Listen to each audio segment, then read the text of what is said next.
दोस्तों, हम अपनी भयानक कहानी के अंतिम पड़ाव पर आ पहुंचे हैं।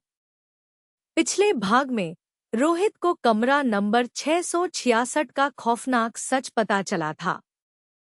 सारा की डायरी ने खुलासा किया कि कमरा शैतानी अनुष्ठानों का केंद्र था और कई आत्माएं वहां फंसी हुई थी, जो अब रोहित को भी अपना शिकार बनाना चाहती थी।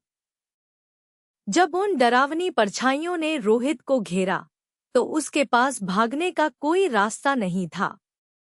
कमरा छोटा पड़ने लगा, जैसे दीवारें उसे कुचल रही हों। परछाइयां उसके बिल्कुल करीब आ गईं। उनकी ठंडी सांसें रोहित को महसूस हो रही थी, जैसे मौत उसके पास खड़ी हो। उनमें से एक परछाई ने रोहित का हाथ पकड़ा। वह इतनी बर्फीली थी कि रोहित को लगा जैसे उसका हाथ जम जाएगा, हड्डी तक ठंडी हो गई हो। दर्द से उसकी चीख निकल गई। तभी उसे सारा की डायरी का आखिरी वाक्य याद आया, मैं भी एक परछाई बन चुकी हूँ। रोहित को समझ आ गया, ये आत्माएं सिर्फ डराती नहीं थी, वे लोगों को अपने जैसा बनाना चाहती थी, ताकि वे भी इस शापित कमरे में हमेशा के लिए कैद हो जाए। रोहित जानता था कि उसे लड़ना होगा, या फिर वह भी एक और आत्मा बन जाएगा, एक और भटकती हुई परछाई। उसने अपनी आंखें बंद की और अपनी पूरी ताकत से उस अदृश्य हाथ से अपना हाथ छुड़ाया। उसने कमरे में इधर-उधर देखा, कुछ ढूंढ रहा था, कुछ ऐसा जो उसकी मदद कर सके। उसकी नज़र एक पुरानी, जंग लगी हुई क्रॉस पर पड़ी, जो दीवार पर लटकी हुई थी। वह मिस्टर शर्मा के दादा के जमाने की लग रही थी, शायद किसी पीड़ित की छोड़ी हुई एक उम्मीद की किरण। रोहित ने बिना सोचे समझे उस क्रॉस को उठाया। जैसे ही उसने क्रॉस को उठाया, कमरे में एक भयानक चीख गूंज उठी। परछाइयां पीछे हट गईं, जैसे उन्हें किसी चीज से चोट लगी हो, उनकी शक्ति कम पड़ गई हो। रोहित को पता चला कि यह क्रॉस उनकी कमजोरी है। उसने क्रॉस को कसकर पकड़ लिया और उसे हवा में लहराया। परछाइयां कांप उठीं, उनके अस्तित्व पर संकट मंडरा रहा था। वे क्रोधित थी, लेकिन क्रॉस की शक्ति उन्हें छू नहीं पा रही थी। तभी उसे सारा की डायरी में एक और बात याद आई। डायरी में लिखा था कि शैतानी अनुष्ठानों को तोड़ने के लिए उस कमरे में पवित्र जल छिड़कना और एक प्राचीन मंत्र पढ़ना जरूरी था। रोहित को पानी कहाँ से मिलेगा?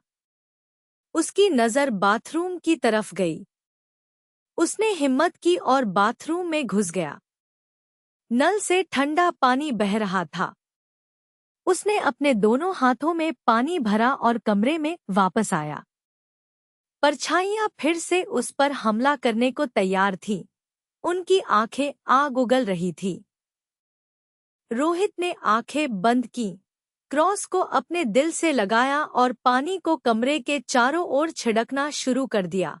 साथ ही वह मंत्र भी बुदबुदा रहा था, जो उसे डायरी के आखिरी पन्ने पर हल्का हल्का दिख रहा था। जैसे ही पानी और मंत्र का मेल हुआ, कमरे में तेज रोशनी हुई, इतनी कि आंखें चौंधिया गईं। परछाइयां चीखने लगी। उनकी चीखें इतनी दर्दनाक थी कि रोहित के कान सुन्न हो गए।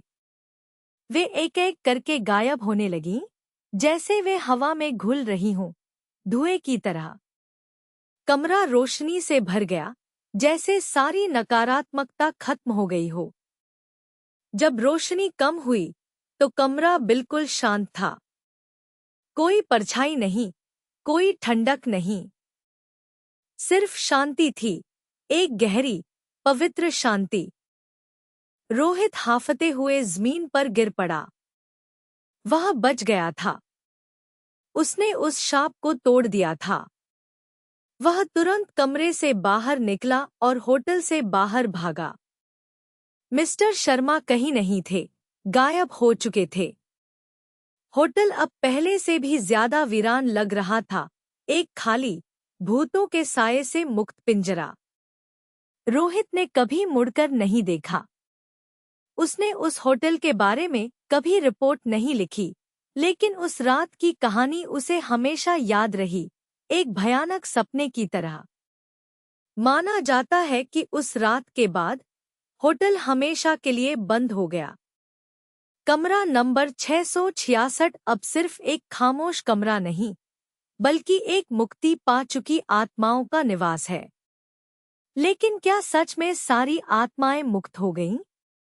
या कोई अभी भी वहां इंतजार कर रहा है अगले शिकार का?